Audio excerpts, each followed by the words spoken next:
सभी को। चलिए बताइए पहले का आंसर क्या होगा।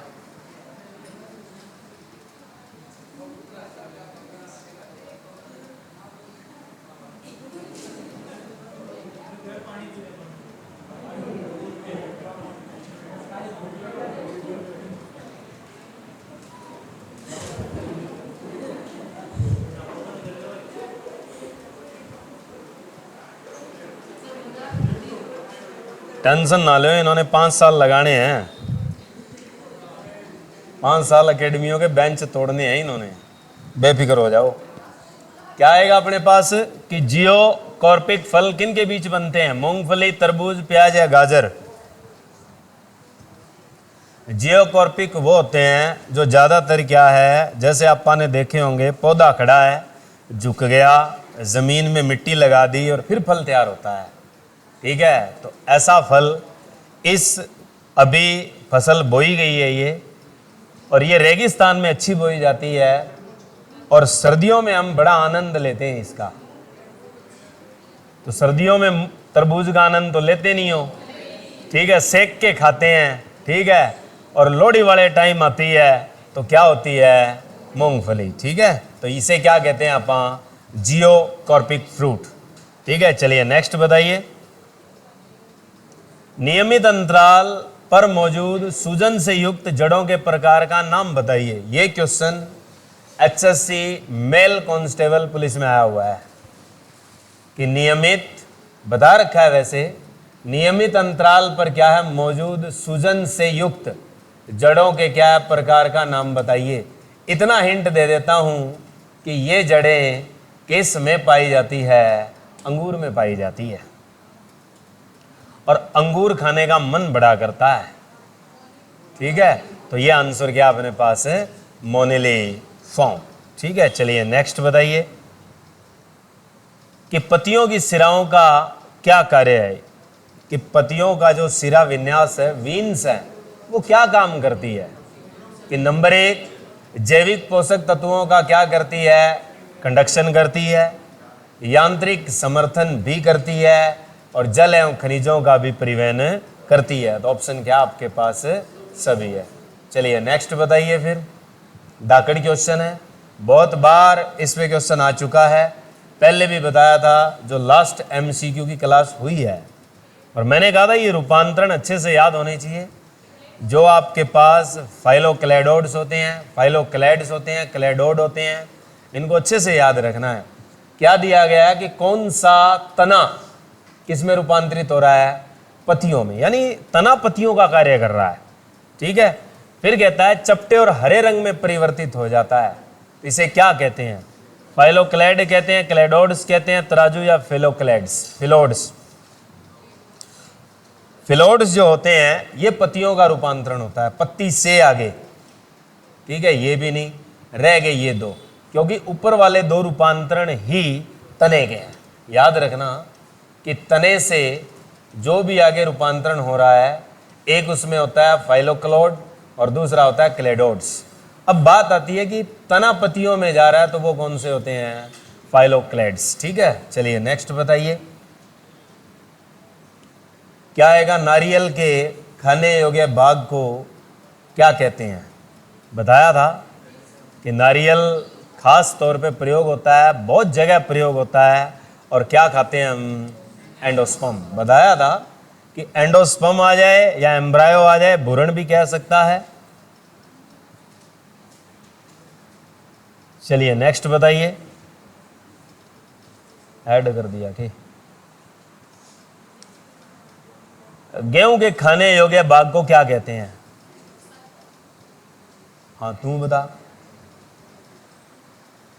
गेहूं का खाने वाला भाग, क्योंकि तू बता, अभी रोटियां तोड़ रहा था, हैं?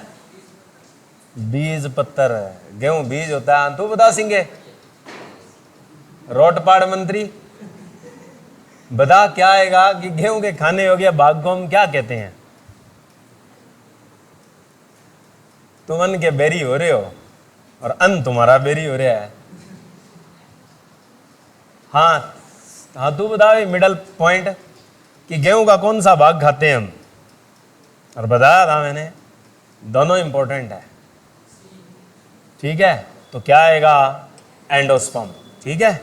चलिए नेक्स्ट बताइए कि निम्नलिखित में से कौन से फूल के गैर आवश्यक भाग है, यानी ऑक्सिलरी और नॉन एसेंशियल और असेसरी ऐसे पार्ट बोलते हैं हम जो फ्लावर के होते हैं। तो कौन से फ्लावर पार्ट है, कौन से फ्लोरल ऑर्गन है जो आपके पास नॉन एसेंशियल होते हैं? कौन से होते हैं? बाह्यदल और क्या होती है, पंखुड़ियां। यानी आपके पास कैलिक्स और क्या होता है, कोरोला। ये दोनों आपके कैसे होते हैं, नॉन एसेंशियल पार्ट। यानी ये क्या होते हैं, मुरझा के बाद में क्या होते हैं, गिर जाते हैं, पहली बात। और दूसरी बात है ये रिप्रोडक्शन में कभी हिस्सा नहीं लेते, सिर्फ योगदान देते हैं। किस में योगदान देते हैं?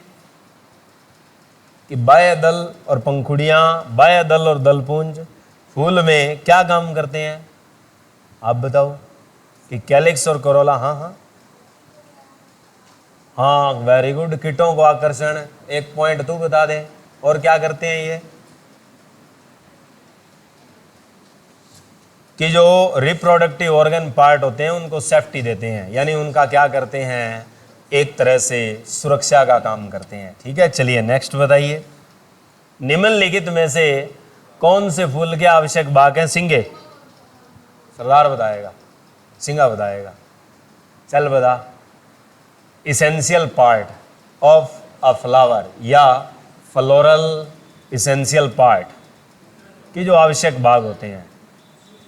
सी, हाँ, पुमंग और क्या होते हैं, जायांग। यानी आपके पास एंड्रोइकियम और क्या है, गायनोइकियम, ठीक है। चलिए नेक्स्ट बताइए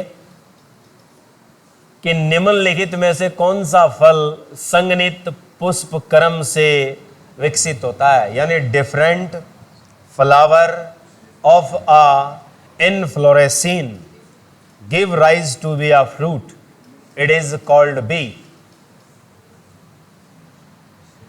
लिखवाया था, कौन सा आएगा? कि जहां फल संगनित और किस वर्ड में दिया हो, पुष्प क्रम में कभी भी आ जाए तो आपने जवाब क्या देना था, मिश्रित फल, ठीक है। चलिए नेक्स्ट बताइए, मिश्रित फल क्या होता है, कंपोजिट फ्रूट। चलिए निम्नलिखित फलों में से किस में प्लेसेंटा और पेरिकार्प खाद्य भाग के रूप में होते हैं? हाँ, सिंगे, ठीक है। ये बताया था मैंने कि आपके पास बहुत इंपॉर्टेंट क्वेश्चन है। प्लेसेंटा का मतलब होता है आपके पास बीजांड सन। बताया था कि जो फूल में प्लेसेंटल पार्ट होता है, जो ओविल के साथ जुड़ा होता है, वो आपके पास किस नाम से जाना जाता है, बीजांड सन। क्योंकि ये पोषण देता है किसको, बीजांड को। और प्लस क्या है इसमें, पेरिकार्प। पेरिकार्प का मतलब होता है फलाभीति, कि जो फल की बीती होती है। और फलाभीति किससे बनती है भाई, सिंगे? कि जब फल बनेगा तो फल में फल की जो बीती बनेगी, ये किससे बनती है? यानी पेरिकार्प जो डेवलप होती है किसी भी फ्रूट में, वो आपके पास फ्लावर के किस भाग से डेवलप होती है, यानी फूल के किस भाग से बनती है। ऐसे क्वेश्चन आने हैं, ये तो और सिंपल है, ये तो खाने वाला पूछा है। ये मैंने लिखवाया था कि पेरिकार्प किससे बनती है। एक तो ये याद रखना है, फल किससे बनता है, तू बता। फल किससे बनता है, फूल में। फूल का कौन सा भाग है जो फल में रूपांतरित होता है? लिखवाए थे मैंने ये भाग कि कौन से भाग होते हैं मुरझा के गिर जाते हैं। अपवाद भी लिखवाए थे और ये भी लिखवाया था कि कौन सा भाग किस में बदलता है। हमारे पास जो फल बनता है अकेला, वो किससे बनता है, अंडाशय, ओवेरी। फल जो है ये आपके पास किससे तब्दील होता है, अंडाशय से होता है। यानी आपके पास फ्लावर का जो ओवेरी पार्ट है उसकी डेवलपमेंट किस में होती है, फ्रूट में। और जो ओवेरी वॉल होती है वो आपके पास किस में जाती है, पेरिकार्प में जाती है। तो इस प्रकार याद रखो कि जो फलाभीति बनती है वो किससे बनती है, ओवेरी वॉल। तो ये आप लोग किस में खाते हो, दोनों चीज़ें टमाटर में खाते हो। किस में खाते हो, टमाटर में। याद रखना कि आपके पास जो पेरिकार्प, और दूसरा भाग कौन सा है? प्लेसेंटा। प्लेसेंटा को हिंदी में भी याद रखो, बीजांडसन और फलाबिती। फलाबिती का मतलब तीनों फल बीती खाते हो तुम, बाहर वाली भी खाते हो, बीच वाली भी खाते हो और अंदर वाली भी खाते हो। टमाटर है, टमाटर में सारा सौदा रगड़ जाते हो, एक बीज को निकाल दो चलो, ठीक है। कि हम छिलका भी खाते हैं, छिलके के निचला भाग भी खाते हैं और बीज की तरफ वाला भी भाग खाते हैं, तो इसलिए उसको हम क्या कहते हैं? पूर्ण रूप से पेरिकॉर्प, पूरी फलाबीती, तीनों की तीनों, ठीक है। चलिए, सेब का पता ही है तुम्हें, क्या खाते हैं हम? आगे आएगा। निम्नलिखित फलों में से किसमें प्लेसेंटा और पेरिकार्प खाद्य है भाग के रूप में फिर से खाया जाता है? बताओ।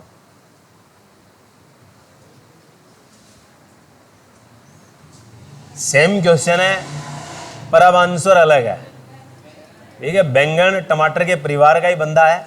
कौन से परिवार में बैठे होते हैं ये?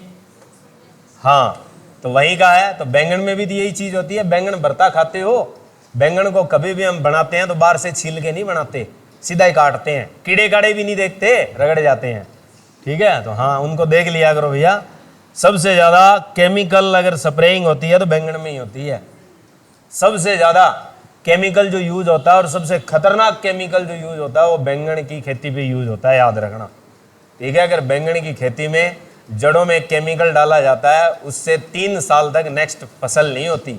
इतना खतरनाक केमिकल यूज होता है बैंगन में कीड़ों को रोकने के लिए, और हम बड़े चाव से खाते हैं, मतलब बैंगन भरता, ठीक है। भरता बन जाता है फिर हमारा, ठीक है। ये बताइए, बीज का टेस्टा किस स्थान से विकसित होता है? यानी बीज चोल, बीज का जो चोल है वो किस स्थान से क्या है? विकसित होता है। तो बीज का चोल है वो कैसा आवरण होता है? बाहर का। क्यूटिकल कॉर्ड है तो आपके पास कैसा आवरण है? वो बाहरी आवरण, इससे बनता है टेस्टा। चलिए नेक्स्ट बताइए, निम्नलिखित फलों में से किसमें टेस्टा खाद्य पदार्थ के रूप में या खाद्य भाग के रूप में हम खाते हैं? टेस्टा अभी बताया, बीज चोल, और ये किस में खाया जाता है? अनार में खाया जाता है, ठीक है। चलिए नेक्स्ट बताइए, निम्नलिखित फलों में से किसमें पुष्पासन खाद्य भाग के रूप में खाया जाता है? यानी पुष्पासन क्या होता है? थैलामस। थैलामस किस में खाते हो तुम? सेब वाले परिवार में खाते हो। सेब आ जाए, नाशपाती आ जाए, बग्गू गोसा आ जाए, और क्या आ जाए? गुलाब आ जाए, ये सब कौन से भाग होते हैं? पुष्पासन थैलामस होते हैं, ठीक है। चलिए नेक्स्ट बताइए, निम्नलिखित फलों में से किसमें मेसोकार्प खाद्य भाग के रूप में होते हैं? बहुत तगड़ा क्वेश्चन है, ठीक है। हमारे पास किसमें मेसोकार्प खाई जाती है? मेसोकार्प का मतलब होता है मध्य फलाबीती, ठीक है। क्योंकि पपीता खाते हो तो छिलका उतार के और अंदर वाली लेयर उतार के अच्छे से खाते हो, ठीक है। तो अंदर वाला भाग उड़ा दिया, ऊपर वाला भी भाग उड़ा दिया, तो बीच का भाग खाए तुम, तो क्या आपके पास? पपाया, ठीक है। चलिए नेक्स्ट बताइए हमारे पास, निम्नलिखित फलों में से किसमें अरिल, ये दाकड़ है, मैंने कहा था एरिल का पार्ट पूछा ही पूछा जाता है, और सबसे इंपॉर्टेंट क्वेश्चन है एरिल का। तो एरिल किस में होता है? लीची में होता है, ठीक है। और सिंगे ये बता कि लीची खाने से कौन सा बुखार होता है? हाँ, चमकी। कौन से राज्य में आया था? ठीक है। और किसके कारण होता है? है? नहीं, लीची में किसके कारण होता है ये बताना है। लीची में जो चमकी बुखार है वो किसके कारण होता है? बताया था मैंने, हाइपोग्लाइसिन ए, और दूसरा कौन सा था आपके पास? Methyl cyclopropyl glycine. ये 2 तरह के क्या है? टॉक्सिक पाए जाते हैं, किसमें? कच्ची लीची में पाए जाते हैं, ठीक है। और फिर उनको नाम भी दिया जाता है, स्पेशली जो आयुर्विज्ञान है वो इस चमकी बुखार को किस नाम से जानता है? एईएस से जानता है। एईएस का मतलब क्या होता है? एक्यूट एनसेफलाइटिस सिंड्रोम, ये कहा जाता है इसे, ठीक है। हाइपोग्लाइसीमिया एनसेफेलोपैथी भी कहा जाता है आयुर्विज्ञान के अंदर। तो याद रखना कि जो चमकी बुखार है वो किसके खाने से होता है? लीची। और चमकी बुखार को आयुर्विज्ञान में किससे जाना जाता है? एईएस। एईएस क्या है? लिख लेना अगर याद रखना हो तो, एक्यूट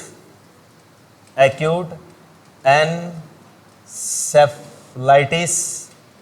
एनसेफलाइटिस सिंड्रोम, ये कहा जाता है किसको?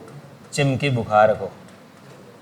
पूछ लिया जाता है कि चमकी बुखार क्या है और चमकी बुखार किसको प्रभावित करता है, ये बताया ही था। चलिए नेक्स्ट आता है हमारे पास, बताओ निम्नलिखित में से किसमें सहपत्तर, परिदल और बीज खाए जाते हैं? सहपत्तर होता है जिसमें आपके पास कैलिक्स और कोरोला पार्ट हो सकते हैं, दूसरा परिदल पेरियंथ, और तीसरा आपके पास क्या है? सीड्स। किस में खाए जाते हैं? यानी पार्ट ऑफ अ कैलिक्स, यानी calyx part plus perianth plus seeds have to be swallowed in which fruit? इनमें से किस में खाए जाते हैं? इंग्लिश लिख दी, हिंदी की इंग्लिश वाले बता देंगे और हिंदी वाले हिंदी में बता देंगे। ठीक है, ये कौन सा फ्रूट होता है जिसमें इतनी सारी चीज़ें खा रहे हैं हम? तो ये मिश्रित फ्रूट है, यानी आपके पास कंपोजिट फ्रूट है।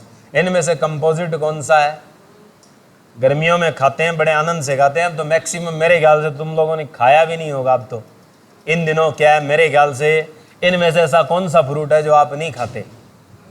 मलबरी नहीं खाते, सहतूत नहीं खाते, यानी भूल चुकी है दुनिया कि मलबरी भी होती है, सहतूत। ठीक है, सहतूत के सहतूतिये खाते हैं हम, और लू के इन्हीं दिनों में खाए जाते हैं। और दो टाइप के होते हैं, एक पर्पल रेडिश कलर का होता है जिसका स्वाद अलग होता है, एक वाइट कलर का होता है उसका स्वाद भी बिल्कुल मीठा होता है, मिश्री जैसा। खा के देखना कभी। ठीक है, तुम तो कीड़े समझ के फेंक देते हो, बहुत बढ़िया चीज़ है। कैंसर के टॉक्सिक सेल को क्या कि फाइट करती है मलबरी का ये फ्रूट। ये बताइए कि निम्नलिखित फलों में से किसमें एक कोशिकीय यानी यूनिसेलुलर जूसी सैक्स होते हैं? Unicellular juice sacs. एक कोशिकीय जूसी रोम पाए जाते हैं, यानी रसीले रोम किस फ्रूट में मिलते हैं? हमें ये तो सबको ही पता होना चाहिए। हमारे पास क्या है, सुइयां सी मिलती है जूस की, किस में मिलती है? नींबू में तो मिलती है। ठीक है, चलिए नेक्स्ट बताइए। पत्तियों की सिराएं खालिस्तान के लिए उपयोगी होती है। ये क्वेश्चन तो आ गया वैसे पीछे। ठीक है, यांत्रिक समर्थन वाला सेम था, उसमें बस खालिस्तान नहीं था मेरे ख्याल से। चल सिंगे ये बता, निम्नलिखित में किसमें फलों का अध्ययन होता है? ठीक है, तो किसमें किया जाता है? पोमोलॉजी। ठीक है, एंथोलॉजी में किसका होता है सिंगे? हाँ, बोलना नहीं है, उसको बताना है। एंथोलॉजी में किसका करते हैं? तू बता, एंथोलॉजी में किसका अध्ययन होता है? दोनों ही पढ़ रखे हैं आपने। एंथोलॉजी भी पढ़ा है, पोमोलॉजी भी पढ़ा है, स्पर्मोलॉजी भी पढ़ा है, और पार्थेनोकॉर्पी भी पढ़ा है। हाँ तू बता, एंथोलॉजी में किसका होता है? फूलों का अध्ययन। पार्थेनोकार्पी क्या है ये भी याद रखना है। अनिषेक फलन यानी नॉन फर्टिलाइज फ्रूट, जिसमें खास तौर पे एग्जाम्पल जो हम पढ़ते आए हैं वो हमेशा याद रखना है, पपीता। दूसरा याद रखना है अंगूर। ये कैसे होते हैं फ्रूट आपके पास? पार्थेनोकॉर्पी। तरबूज, खरबूजे, ये किस श्रेणी के अंदर आते हैं? आजकल हाइब्रिडाइजेशन के अंदर पार्थेनोकॉर्पी है। स्पर्मोलॉजी में किसका करते हैं? आप पढ़ के आए हैं। चलिए नेक्स्ट बताइए, फूलों का अध्ययन किसमें होता है? हाँ अभी बताया है। ठीक है, चलिए नेक्स्ट बताइए, निम्नलिखित किसमें बीजों का अध्ययन होता है? स्पर्मोलॉजी। ठीक है, चलिए नेक्स्ट बताइए कि निम्नलिखित में से फूल के किस भाग से फल बनता है? सिंगे, कोई नहीं बोलेगा। हाँ तू बता, पक्का? हाँ ठीक है, तो हमारे पास किससे बनता है? अंडाशय से। और बीजांड से क्या बनता है? बीज। बीजांड से क्या बनता है? बीज। यानी चलिए नेक्स्ट बताइए, एक पुष्पीय पौधे का खालिस्तान पौधे की धुरी का एक बुरा प्रतान जैसा भाग होता है। अब बुरा मल मेटा भाग जो पौधे के अंदर मिलता है वो क्या चीज होती है? मेरे बताने की आवश्यकता नहीं है, क्या है? जड़। ठीक है, चलिए नेक्स्ट बताइए, पुष्पीय पौधे का कौन सा भाग चपटे हरे रंग की संरचना वाला होता है? पत्तियां होती है। और पत्तियां भोजन का निर्माण करती है किसके द्वारा? तू बता किसके द्वारा? हाँ, जोर से साउंड आनी चाहिए। क्लोरोफिल। क्लोरोफिल के टाइप कितने हैं पत्तियों के लिए? मुख्य तौर पे 2 है। ठीक है, वेरी गुड। कौन कौन से? Chlorophyll A, chlorophyll B. ठीक है, आगे आएंगे पढ़ेंगे, और भी आती है चीजें।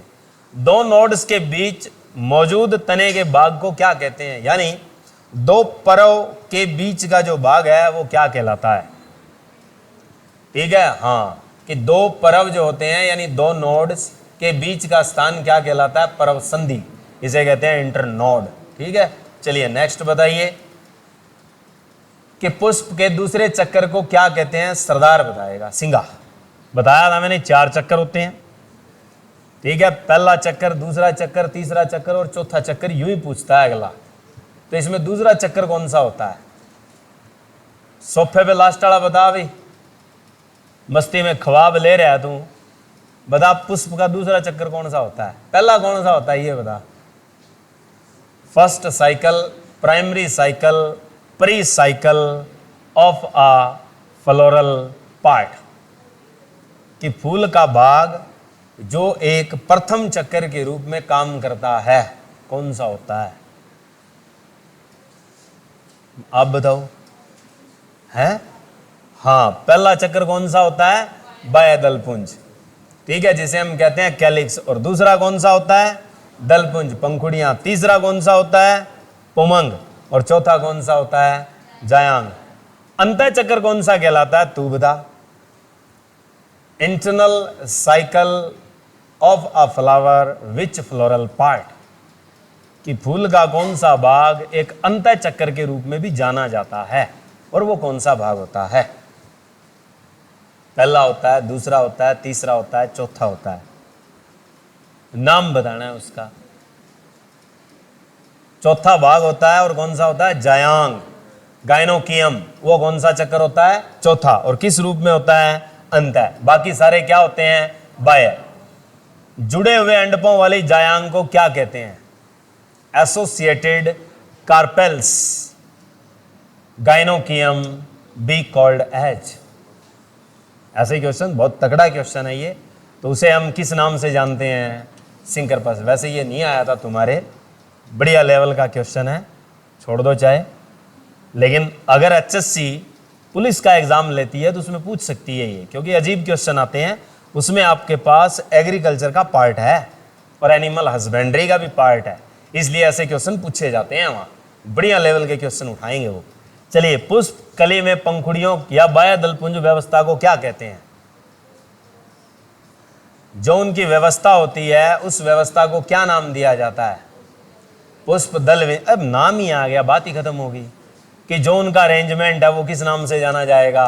पुष्प वाटिका या पुष्प दल विन्यास। ठीक है, और इनको भी क्या अलग अलग बांटे जाते हैं।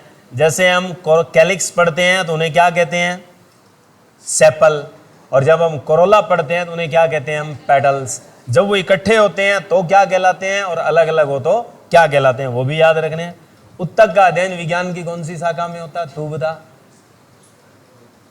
किसमें होता है? किसमें? हिस्टोलॉजी। और हिस्टोलॉजी को हिंदी में क्या कहेंगे? ये तो नाम इन्होंने बोल दिया, तू पढ़ लिया। अब हिंदी में आ ले तो क्या होगा? तू बता सरदार। देख के नहीं बताना, नकल नहीं मारनी। पेपर में नकल थोड़ी मारेंगे वहां। अब बताओ। औती की किताब खोल रखी है। ठीक है, ये डेंड्रोक्रोनोलॉजी भी इंपॉर्टेंट है, इसे भी याद रखना। ये किसके लिए होती है? डेंड्रोक्रोनोलॉजी। ये भी क्वेश्चन बड़ा खास है। वार्षिक वल्यों का अध्ययन किया जाता है किसमें? डेंड्रोक्रोनोलॉजी। यानी पादप में जो आयु की गणना होती है वो किससे होती है? वार्षिक वल्यों से होती है, एनुलर रिंग से होती है। कि जो आपके एनुलर रिंग्स होते हैं, एनुलर रिंग से आपके पास गणना की जाती है किसकी? पौधे की आयु। पौधे की जो आयु का आंकलन किया जाता है वो आपके पास बिना किसी इंस्ट्रूमेंट के करना हो, विदाउट कार्बन 14 डेंटिंग करना हो, तो हम किससे करते हैं? वार्षिक वलयों से करते हैं। और इसका अध्ययन किस में होता है आपके पास?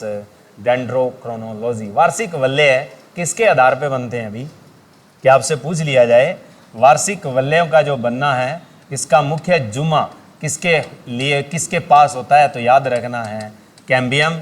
और कैम्बियम को हम किस नाम से जानते हैं? एदा। और एदा कौन सी होती है? इंटरस्टेलर, यानी अंतररंभीय एदा होती है जो आपके पास किसका निर्माण करती है? वार्षिक वलयों का। इसकी सक्रियता और निष्क्रियता पूछी जाती है कि ज़्यादा सक्रिय कब होते हैं और कम सक्रिय कब होता है। तो बसंत ऋतु जैसे ही आती है तो उसमें सक्रियता बढ़ती है और सर्द ऋतु में सक्रियता घटती है। ये याद रखना है, मोस्ट इंपॉर्टेंट क्वेश्चन है डेंड्रोक्रोनोलॉजी का। चलिए नेक्स्ट बताइए, हिस्टोलॉजी के जनक कौन है? हाँ, कौन है आपके पास? मार्सेलो मेलपिगी, इटालियन फिलोसफर है जिसने इस विज्ञान की शाखा को तैयार किया था। फ्लोएम में मौजूद मृत तत्व कौन सा होता है? ये बता, कल ही करवाया है, ठीक है। दोनों में जीवित और मृत बातें बताई थी, which is with the dead part and which is with the living part of phloem and xylem, कि दोनों में जिंदा चीज क्या होती है और मरी हुई क्या होती है। तो अब फ्लोएम में मौजूद मृत तत्व है, कल ही तो लिखवाया है, क्या होता है? दोनों में एक एक अपवाद था कि एक में 3 मरे थे, एक जिंदा था, और एक में 3 जिंदा थे, एक मरा था, ठीक है। दोनों में 3-3 हिस्से उल्ट थे और एक एक हिस्सा भी उल्ट था, ठीक है। और वो अपवाद ही तो पूछा जाता है, जैसे अब आ गया फ्लोएम में मौजूद मृत तत्व क्या है? ये साथी छत होती है, इसका मतलब ये किसका रूप होती है? सह कोशिकाओं का होती है, कंपेनियन सेल का है। दूसरे नंबर पर फ्लोएम फाइबर है, तीसरे नंबर पर फ्लोएम पैरेन्काइमा है, और चौथे नंबर पर छलनी ट्यूब्स है। छालनी लास्ट में बताया था कि घरों में हम आटा छालने के लिए छालनी लेते हैं, उन्हें हम क्या कहते हैं? Sieve tubes. तो सीव ट्यूब्स क्या होती है? छलनी ट्यूब। अब इनमें यह बताया था मृत भाग कौन सा होता है? बताओ, कल ही तो पढ़ा है, कौन सा होता है? हाँ, जो तंतु होता है वो चीज आपके पास क्या होती है? मृत होती है। पैरेन्काइमा शब्द आए तो वो क्या होता है? जीवित होता है, ठीक है। मृदुतक भाग आए तो जीवित। तो जाइलम में पूछेगा कौन सा भाग जीवित होता है, तो वो कौन सा होता है? मृदुतक वाला होता है, ठीक है। चलिए नेक्स्ट बताइए, क्या आना चाहिए? सोच के पढ़ के बताओ उत्तर क्या होना चाहिए। कि स्थलीय वातावरण में पौधों का जीवित रहना किसकी उपस्थिति से संभव है? यानी terrestrial plant in the environmental survive due to the presence of that possibility be how. ये पॉसिबिलिटी कैसे हो सकती है? वातावरण में जिंदा रहेंगे वो कौन है? पौधे। तो किसके कारण होगा भाई? एक ही चीज होती है, पौधे में चीजों का आना और जाना बना रहना चाहिए, ठीक है। जैसे हमारी बॉडी है, इसमें आना और जाना बना रहता है, तभी हम जिंदा हैं, ठीक है। चीज रुकी तो हम मर जाएंगे, ठीक है। तो वैसे ही पौधे हैं, पौधों में भी आना और जाना लगा रहना चाहिए। आना और जाना किसकी वजह से होता है? समअनुतक यानी कंडक्टिंग या वैस्कुलर टिश्यू। चलिए नेक्स्ट बताइए कि उत्तक है, यानी अब परिभाषा पूछी है, यानी उत्तक है क्या है? तू बता, लिखवाई थी परिभाषा मैंने कि ऐसे ही पूछा जाता है। स्टेटमेंट आती है व्हाट इज टिश्यू, या टिश्यू बी, या टिश्यू इज, और क्वेश्चन मार्क लग जाएगा, छोटा सा क्वेश्चन आएगा। और इसका मतलब है कि ये आपसे क्या पूछ रहा है? परिभाषा पूछ रहा है कि कौन सी परिभाषा सही है, ठीक है। यानी उत्तक के लिए खास तौर पे क्या होती है? समान कोशिकाओं का समूह जो विशेष गतिविधि में क्या करता है? एक साथ कार्य करता है और एक विशिष्ट कार्य करता है, ठीक है। उसे क्या कहते हैं हम लोग? उत्तक कहते हैं। चलिए नेक्स्ट बताइए, कॉर्क या छाल की कोशिका भित्ति में पाया जाने वाला वह पदार्थ जो उसे जल के प्रति अभेद्य बनाता है वह है? बहुत इंपॉर्टेंट है, क्या आएगा? सुबेरीन। और सुबेरीन की सबसे पहले जो बोतलों के ढक बनाए जाते थे वो इसी से तो बनाए जाते थे। कॉर्क यानी जो बोतलों के ढक आते थे, पहले डाट आती थी, ढक नहीं होते थे। तो बोतलों में प्रारंभ में जो लकड़ी के जो ढक यूज किए जाते थे वो किससे प्राप्त होते थे? तो कॉर्क। और वो कॉर्क किससे प्राप्त होती थी? सुबेरीन। और सुबेरीन देने वाला जो वनस्पति है वो कौन सा है? क्वेश्चन आता है कि जिससे सबसे पहले ये कॉर्क जो बनाए गए हैं वो किससे तैयार किए गए हैं? सुबेरिन वो रसायन है जो कॉर्क तैयार करता है। अब बात आती है कि ये कॉर्क सबसे पहले कौन सी वनस्पति से बनाए गए थे? आता है क्वेश्चन, सुबर के नाम से आएगा। अब सुबेरिन है तो नाम क्या होगा उसका? सुबर। तो उसका नाम है क्यूरकस सुबर। याद रखना कि क्यूरकस सुबर के नाम से जो वनस्पति थी उसका प्रयोग सबसे पहले किया गया था किसे बनाने के लिए? कॉर्क बनाने के लिए। और ऐसे आता है कॉर्क का निर्माण वनस्पति में किस रसायन से होता है? तो किससे होता है? सुबेरिन से होता है। ठीक है, चलिए नेक्स्ट बताइए। गांठ बन जाती है, पौधों में देखी होगी कई बार गांठ बन जाती है और निर्जीव हो जाती है, सूख जाती है, तो वो एक तरह से क्या? कॉर्क है। और वो कॉर्क किससे बना है? सुबेरिन से। एक बीजपत्री में अनुपस्थित उत्तक है, बताइए। शाबाश, इंपॉर्टेंट क्वेश्चन है, ट्रिपल स्टार क्वेश्चन है, डीएसपी रैंक का है, बताइए। शाबाश।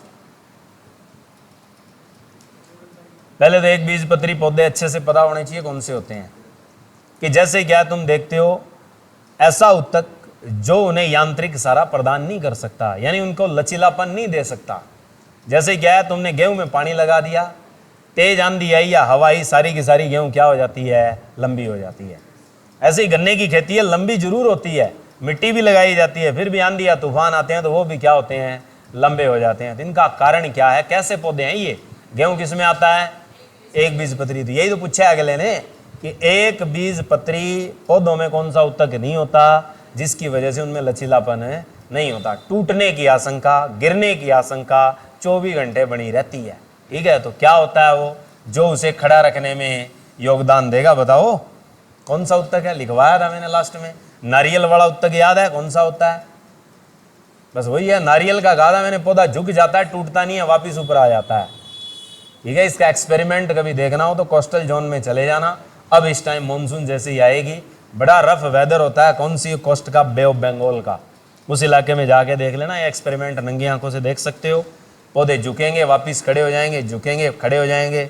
नारियल के लिए क्या लपकते फिरते हैं लोग वहाँ उस टाइम। तो क्या आएगा उत्तर इसका? कौन से होते हैं? दृढ़ोतक। दृढ़ोतक को हम कौन सा कहते हैं? नहीं, हाँ, सक्लेरेन कायमा। ठीक है, सक्लेरेन कायमा कौन सा उत्तक होता है? दृढ़ोतक। दृढ़ोतक का मतलब दूसरा नाम क्या लिखते हो आप?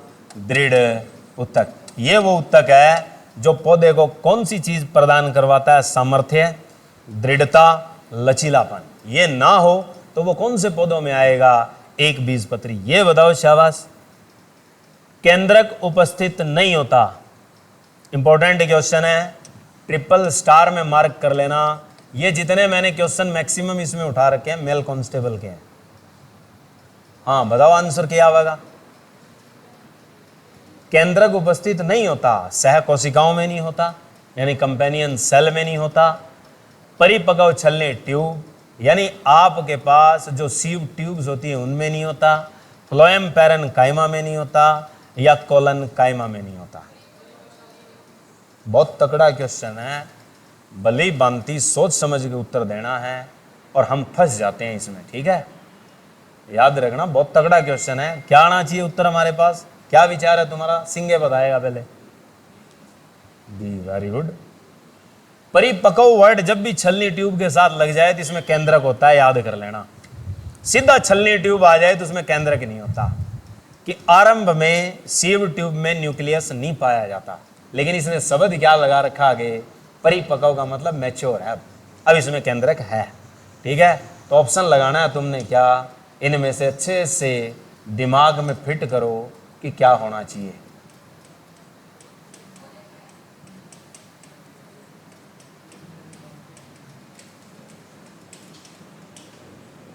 हाँ, कोलन काइमा। कोलन काइमा क्या होता है? Phloem parenchyma. Phloem parenchyma सही आंसर है इसका, जिसमें आपके पास इनिशिएशन में क्या है? कोई न्यूक्लियस प्रेजेंट है नहीं होता, लेकिन छलनी कोशिका, ये छलनी ट्यूब आए, परिपक्व शब्द ना होता तो ऑप्शन ये लगा देते हैं हम, फिर ये बदल जाता। ठीक है, तो उसमें उत्तर क्या है? परिपक्व छलनी ट्यूब आ गई, इसमें न्यूक्लियस होता है, और सीधा आ जाए तो आपके पास केंद्रक नहीं होता। इंटरफेसिक्युलर कैम्बियम किसका उदाहरण है? ये रहने दो एक बार, है तो द्विबीजोतक का। ये बताओ, पादप ऊतक जो यांत्रिक शक्ति प्रदान करता है तथा जीवित कोशिकाओं से बना होता है, वह है, इंपॉर्टेंट है। पादप ऊतक जो यांत्रिक शक्ति प्रदान करता है, अभी बता के हैं, मैकेनिकल सपोर्ट देता है, जीवित कोशिकाओं से बना होता है। अब यहां कहानी बिगड़ गई थोड़ी। जो दृढ़ ऊतक होता है वो कौन सी कोशिकाओं का होता है? मृत का होता है। पर यहां कहानी किसकी है? जीवित की आली, ठीक है। और फिर क्या है वो? पैरेनकाइमा, एरन, कोलन और सक्लेरन। अब बताओ, है पैरेनकाइमा और यांत्रिक सहारा देने वाला मुख्य ऊतक। दूसरे नंबर पे बताया था, पहले नंबर पे पढ़ा था मृदुतक, दूसरे नंबर पे पढ़ा था स्थूल कोण ऊतक, जिसे हम क्या कहते हैं? कोलन काइमा। तीसरे नंबर पे पढ़ा था सक्लेरन काइमा, जिसे कहते हैं दृढ़ ऊतक। अब दो में क्या होती है? जीवित होती है। तो दृढ़ का पत्ता कट गया, दृढ़ इनमें से कौन सा अपने पास? सक्लेरन, ये तो गया। अब रहेगी कहानी एरन, इसे भी काट दो, ये तो वायु के लिए यूज होता है। अब बच गए दो, पैरेन और क्या? कोलन। तो मैंने लिखवाया था जो भोजन इकट्ठा करता है, भोजन संचय का योगदान देता है मुख्य, वो तो होता है कौन सा? पैरेनकाइमा। और यांत्रिक सारा मुख्य तौर पे कौन देता है? कोलन। अब देखो टैगिंग यही होती है, यांत्रिक शक्ति प्लस जीवित। सीधा यांत्रिक शक्ति आता और जीवित या मृत शब्द ना होता तो हमारा उत्तर क्या होता? सक्लेरन काइमा, ठीक है। चलिए नेक्स्ट बताइए। चालनी नलिकाएं और साथी कोशिकाएं कहां पाई जाती है? कल ही तो लिखवाया। दोनों ऊतक के 4-4 भाग थे, जाइलम के भी 4 भाग थे, फ्लोएम के भी 4 भाग थे। जाइलम के 4 भाग कौन कौन से थे बताइयो?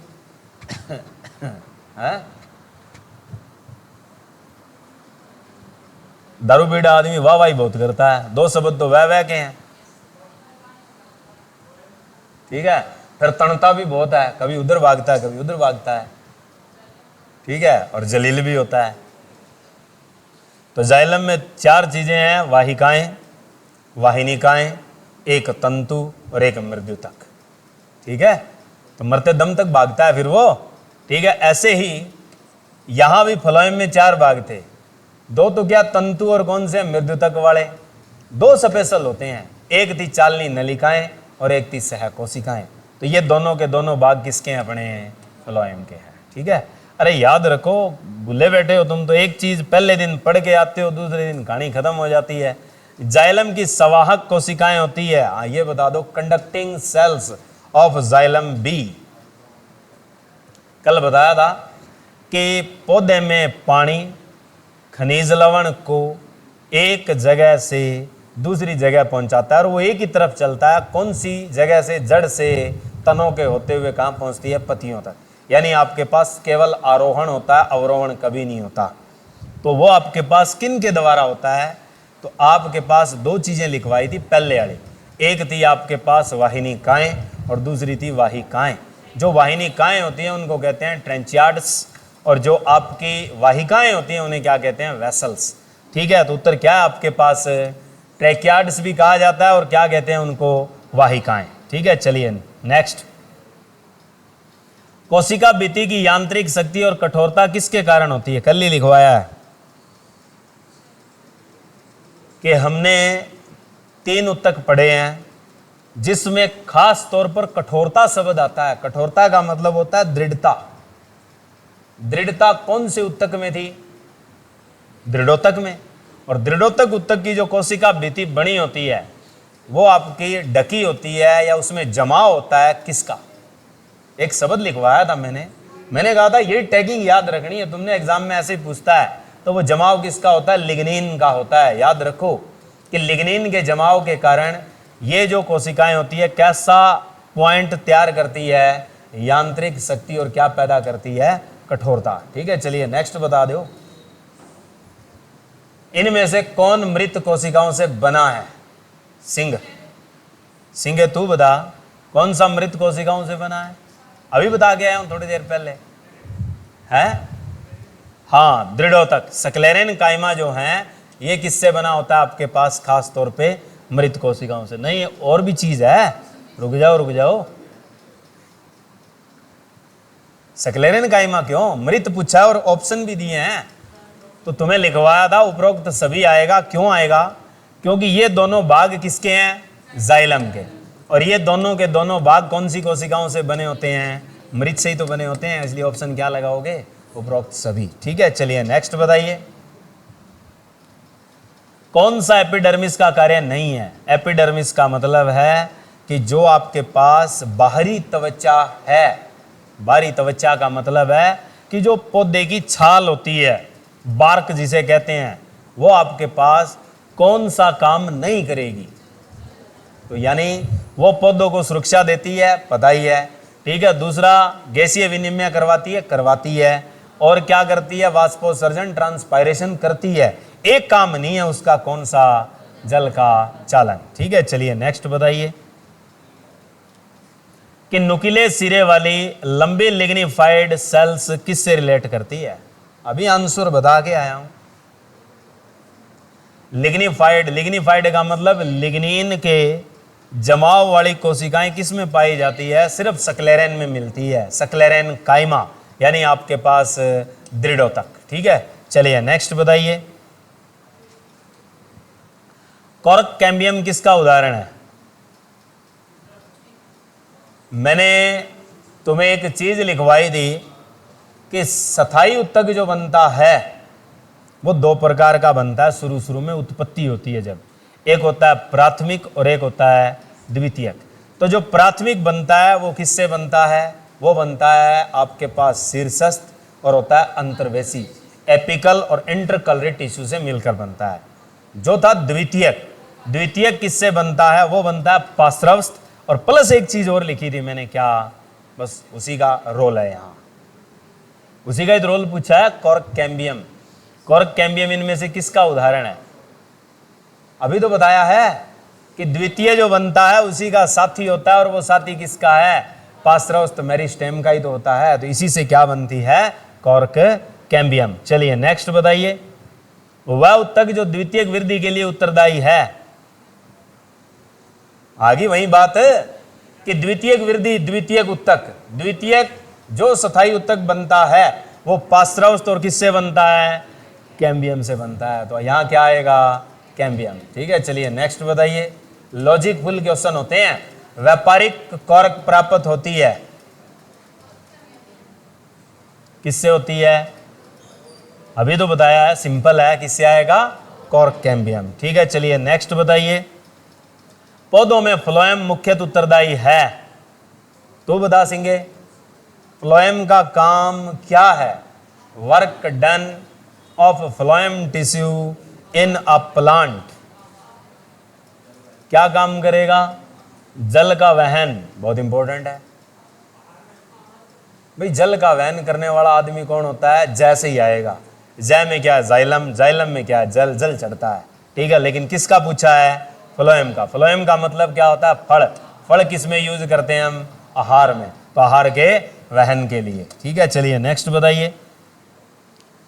पेड़ पौधों में जाइलम मुख्य जिम्मेवार है, आ गया। किसके लिए आएगा?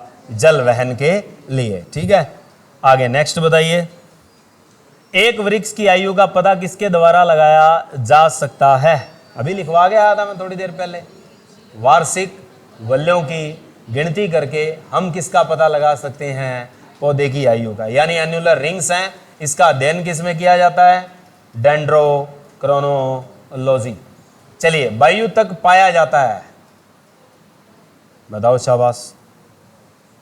वायु तक पाया जाता है, वायु तक किसे कहते हैं? तू बता। वायु तक कैसे किसे हैं? लिखवाया था ना, अच्छे से लिखवाया था। वायु तक किसे कहते हैं? आता है, इंपॉर्टेंट क्वेश्चन ऐसे ही आएगा 9वीं कक्षा में, एनसीईआरटी में। मैंने कहा था ये दो शब्द पक्के कर लेना, हरित उत्तक और वायु तक। क्लोरेन कायमा, एरेन कायमा, पक्के हैं, इंपॉर्टेंट क्वेश्चन है, एग्जाम में आते ही आते हैं। अब हिंदी में नाम दे रखा वायु तक और साथ में दे रखा है एरेन कायमा, पाया जाता है। तो किस में पाया जाता है? एरेन कायमा क्या काम कर रहा है? हवा भरेगा, हवा भर के जड़ों में पानी पे तैराएगा और जो पौधे पानी वाले होते हैं उनको कहते हैं हाइड्रोफाइटस। ठीक है, तो क्या उत्तर आना है तुम्हारे पास? हाइड्रोफाइटस। ठीक है, चलिए नेक्स्ट बताइए। ऑर्किड में वेलमैन टिश्यू पाया जाता है किसके लिए और कहां? वेलमेन नामक जो टिश्यू है वो ऑर्किड में पाया जाता है, और वो कौन सी जगह पाया जाता है? तने में, जड़ों में, पत्तियों में, पुष्पों में। और ये मैं पढ़ा के आया हूँ, अच्छे से पढ़ा था अपन ने। जड़ जब पढ़ी थी तो जड़ के क्या भाग बनाए थे अपन ने कि जड़ें जो होती है मुख्य तौर पे दो होती है, मूल, मुसला, दूसरी होती है अपस्थानिक। अपस्थानिक के भी पार्ट पढ़े थे, एक भोजन संचय करने वाली, एक यांत्रिक सहारा देने वाली, और एक थी जैविक क्रिया करने वाली।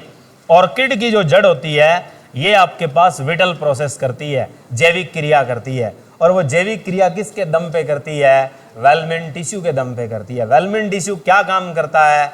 वायुमंडल या वातावरण से नमी ग्रहण करता है, आर्द्रता ग्राही होता है। तो वो किस हिस्से में बैठता है आपके पास? मूलों में। ठीक है, चलिए नेक्स्ट बताइए। निम्नलिखित में से किसकी सक्रियता के कारण वृद्धि वलय बनती है? अभी बता के आया हूं कि ऐसी किसकी सक्रियता होती है जिससे एन्युलर रिंग बनते हैं?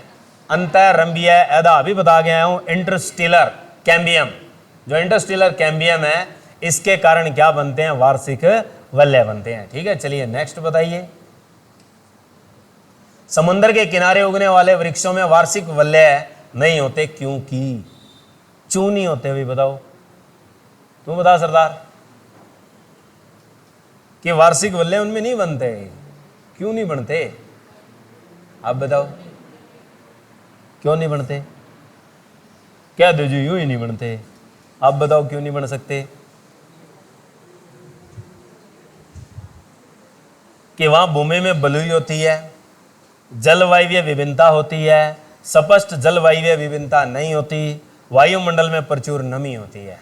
इन the coastal zones never annular rings be prepared in plant stem, कि उनमें कभी भी वार्षिक वलय तैयार नहीं होते। उनका कारण क्या हो सकता है?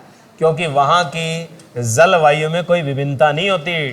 Total of the day be remain the same climate, यानी लगभग सारा वर्ष कैसा मौसम रहता है वहां?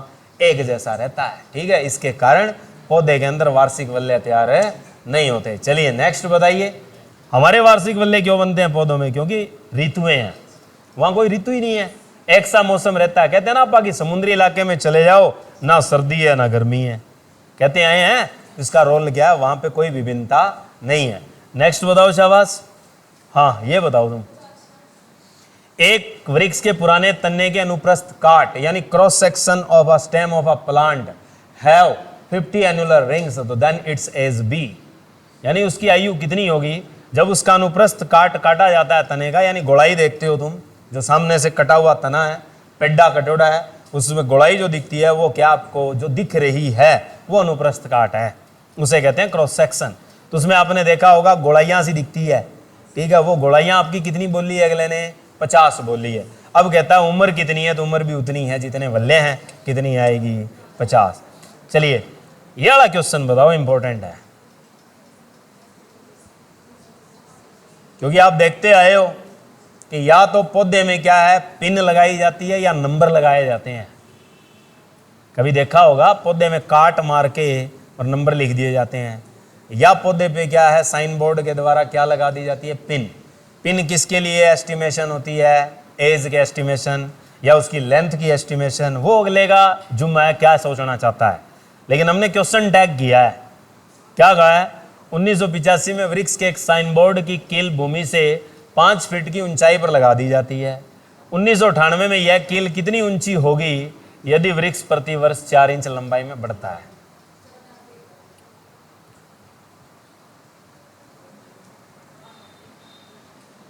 यह कील कितनी ऊंची होगी? यानी मान लीजिए पौधा है ये, और जमीन से इस पौधे के यहां कील लगा दी, ये हाइट 1985 में 5 फीट थी।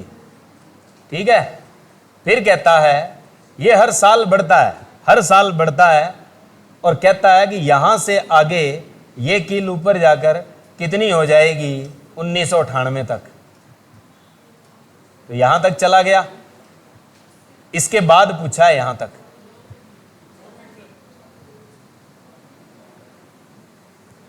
क्वेश्चन फिर समझ नहीं आया तुम्हें। ये कहता है भूमि से 5 फीट की ऊंचाई पर लगाई गई है। वो कहता है 1998 में यह कील कितनी ऊंची और हो जाएगी, जहां से लगाई है वहां से कितनी ऊंची हो जाएगी।